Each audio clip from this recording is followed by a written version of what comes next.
Hello everyone, I'm going to show you the upcoming full moon, Gemini full moon on the 19th of December.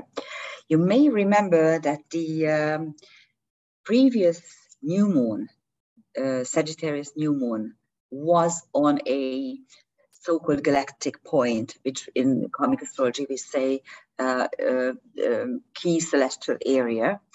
And these in karmic astrology denote karmic dilemmas. These all carry karmic dilemmas, and the new moon was, the Sagittarius new moon was on the so-called great attractor on 12 degrees, 12.5 degrees Sagittarius, I believe that was the exact point. And now the full moon is on the Galactic Centre, which is the center of the Milky Way. It's a supermassive black hole, and it carries the dilemma of to be or not to be. What does it mean? Consider that this is our home galaxy, the Milky Way. And when the incarnating soul is crossing over and is ready to incarnate, there's always a dilemma. What shall I do? Shall I come into a physical body, or shall I stay up there and continue my existence? So when I say to be or not to be, it's actually a question of to be in a physical body or not to be in a physical body. Whether we should come down and accept the burdens and also enjoy the joys of physical incarnation, or whether or not we should just stay up there and be one with everything. It's an important dilemma, and anyone who has something important at 27, 28 degrees Sagittarius carries this dilemma, especially when you have the sun, the moon, the chart ruler, one of your main chart points at that degree. And actually, you know me, I use a very, very tight orb most of the time, but with key celestial areas, I allow a 2-degree orb. So anything between 25 and 29 degrees Sagittarius will be affected by this key celestial area. Let's take a look at the London chart. I have chosen a different methods this time.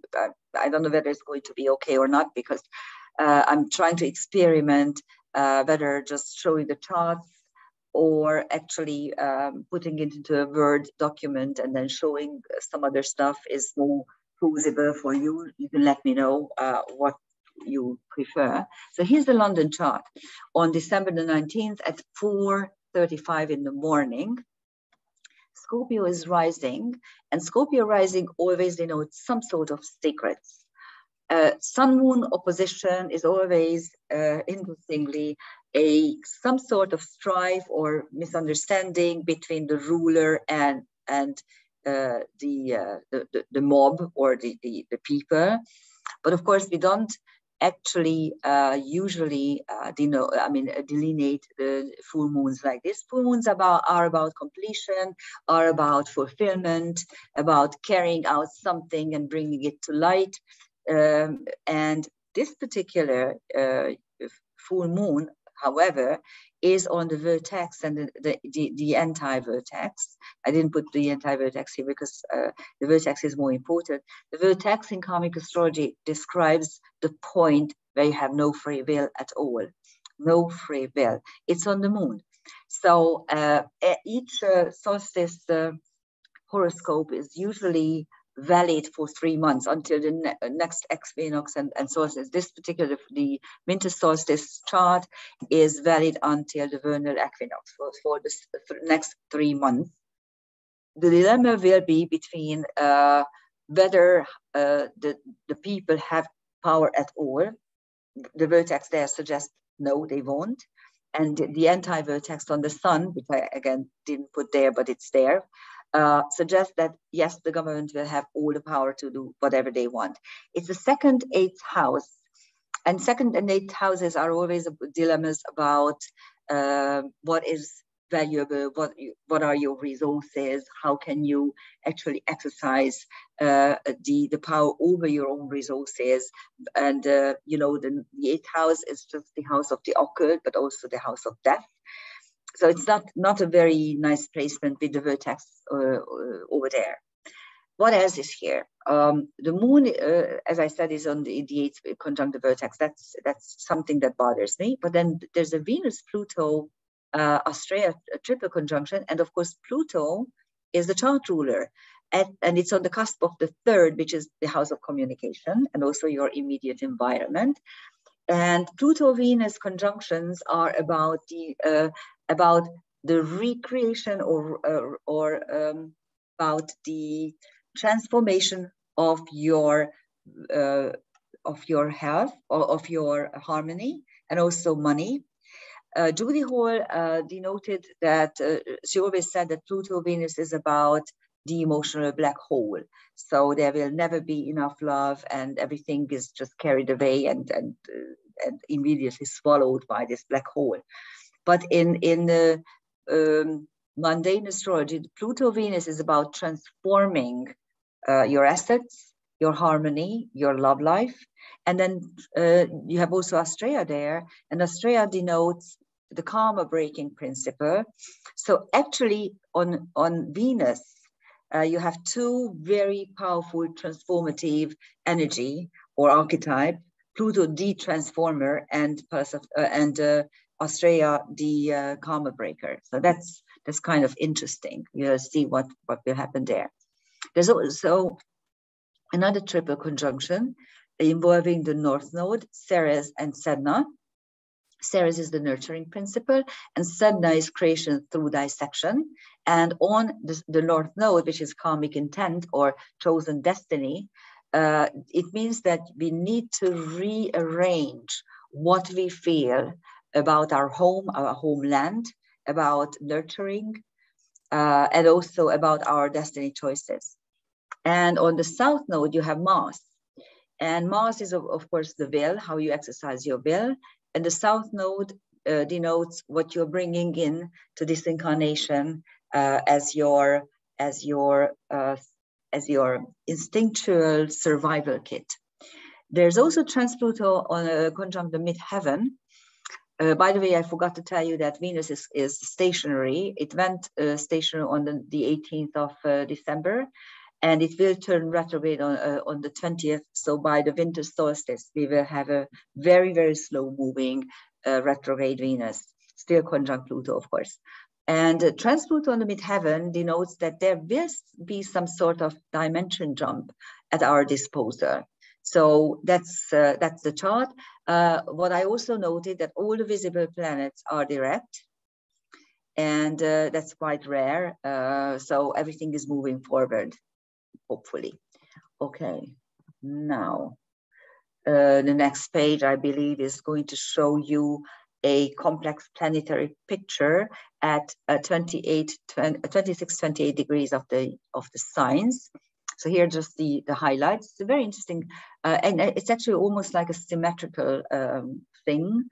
But what is really important in this complex planetary picture is actually there's a yod, actually two yods. Okay, I should not move the chart. This is what I was afraid of. I'm going to move it around, and then the whole thing disappears, and then I will use bad language, and then that's not nice. Anyhow, here's one boomerang. The sun, dark moon Lilith, Sedna, with the moon there, with of course the sun moon opposition as it is a full moon, and this boomerang has the sun at its apex, at its and the moon at its anchor point, and you have the dark moon, which is the accepting the curse upon us, and the Sedna, which is creation through dissection. So this particular boomerang, it shows to me that no matter what the government wants to do, no matter what the powers want to do, it's actually backlashing towards them. It's actually going to be blown into their faces. And there's a lot of cursing and a lot of rearrangement involved in it. There's also a quindecile arrow. The quindecile, the 165 degree, is the aspect of obsession or ambition. At the apex, you have Juno, the relating principle, the first lady. And again, you have the dark moon, which is the curse. And you have the moon, which is your soul. It's your own soul. So that's one interesting thing. And then you have a little engine. A little engine consists of a sextile, a trine, and a a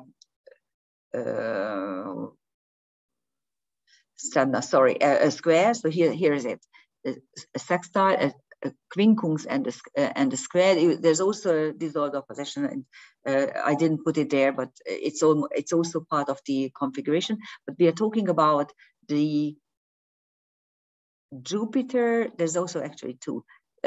Jupiter, dark moon, Sedna. This is it here.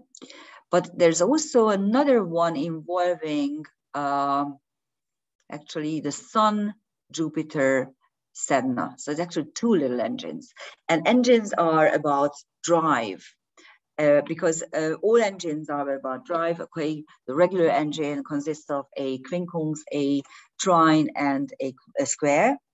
But a little engine doesn't have the trine, it only has the sextile, which gives you more chance to get some sort of cooperation from others, but it doesn't have the blessing of the trine. So, and engines are drivers. So they drive, they have driving force. So that's quite powerful, I think. And then here, the same configuration has some very important transcendental objects. The color code is red is the Galactic Centre, which is it's not a fixed star, it's a supermassive black hole. But anyhow, stars and galactic points are always red. Purple, my favorite color, is used for asteroids, and the blue is for centaurs. Now, on the Sun, you have not just the Galactic Center, but tightly conjunct within 1 degree, you have Shiva, Lachesis, and Guinevere. And Shiva is the destroyer of the Trimurti. Sun Shiva conjunction means that there will be some sort of force by which all the old stuff will have to be destroyed so that new stuff will come in. And Guinevere, of course, is the wife of, so another first lady figure, the wife of Arthur, King Arthur. So it's the official wife, the first lady. And then Lachesis, she is the second of the fates. And if you know the fates, Clotho is the one who is making the threads for your new life. Lachesis is the one who is measuring the stuff, and then Atropos is the one who is cutting it into the proper measure, or the proper size, let's put it this way. So Lachesis, the middle of the fates, has a very important role, because actually when Clotho is after Clotho has made those threads, Lachesis is actually creating the fabric of your new existence. Think about that. This particular chart is valid for 3 months, and Lachesis is on the Sun. So you have the power to recreate your life during this period of time. Venus is conjunct Helena. So there are two beautiful ladies, Aphrodite and Helena, two love ladies. And Astrea is conjunct Merlin and Amicus. Merlin is, of course, the sorcerer, the magician. And Amicus, a centaur, is a figure who is willing to fight at all. Ovid's Metamorphoses contains the stories of the centaurs, and according to the myth, when Amicus finds himself in a battle without any proper weapon, he dashes into a sanctuary, grabs a candelabra, and starts fighting with it. So it denotes the ability to use something sacred, a sacred object, for something very profound, even bad, for self-defense. It usually denotes karmic wounds around self-defense, which, during which you used or utilized sacred, untouchable objects or things in order to save yourself. So, and then Jupiter is conjunct Hiroshima. Hiroshima is one of the so-called annihilation or cataclysm asteroids. It denotes complete disaster, complete annihilation. So Jupiter may change it into something better, but at the same time, unfortunately, Jupiter is also enlarging everything it touches. And I don't really like this placement, to tell you the truth. We will see what it will denote. Of course, there is a trine from the moon and a sextile from the sun. So this is the dissolved opposition I was talking about a couple of minutes earlier, which I actually didn't put there among the configurations. We have two more things in the London chart. This one, the karmic cage, you have everywhere. No matter where you are, you will have a karmic cage involving the nodal axis, Mars, and trans-Pluto. And here you also have the midheaven. So actually, it's almost it's not really, but almost a grand trine, a grand cross. Sorry, you only use 2 degrees for configurations and 1.5 degrees for non-radiating chart points, which the nodal axis is actually non-radiating. So this is what you have here. On Mars, you have Astarte, which is Ishtar, the goddess Ishtar, Minerva, which is the goddess Pallas Athena, minus the town-saving protector role, because Minerva is just the goddess of wisdom in the Roman pantheon. And you also have a fixed star Graphias, which is the star between the tail and the body of the celestial scorpion, the one that connects the two body parts. And it connects really, it's a world where we learn to connect bodily functions, the physical needs to the subconscious things, the instinctual things. And on the north node, you have Mirfak, which is Alpha Perseus, and it's a very strong star where masculine karma can be redeemed. It's actually the healing place for violent masculine lives, aggressive, violent lives filled with aggression and violence. And of course, Atlas is also still there on the north node. Atlas is one of the Pleiades, and it's exactly conjunct now or aligned with the north node. The whole constellation is a tiny constellation. It's really the tiniest constellation in the sky, because it's barely like 1 degree apart. There are 7 little stars, quite bright, so you can actually discern them by they're visible by the naked eye. It really looks like a little tiny little dipper, and it's the home of the creator goddess. So this is a very feminine healing world, and it's the healing word for the old goddess energy, which has been dissected and destroyed and demolished in the last probably 10,000 years. So this is what you have as a karmic cage. And as I said, this is there for everyone, no matter where you are or where you are watching this video from. And there's also mutable T-square. This is in the London chart only, involving Mars, again, Astarte, Minerva, and Graphias, and trans-Pluto on the midheaven. So the midheaven is prominent in this case for the London chart. It allows you to make a dimension jump to actually channel information from above. So this is just 2 days before the winter solstice. I am going to look at the winter solstice for London in detail as well. This is just for the full moon, and happy full moon, happy fulfillment, and happy choice for to be or not to be. Please be. Bye-bye. Thank you for listening.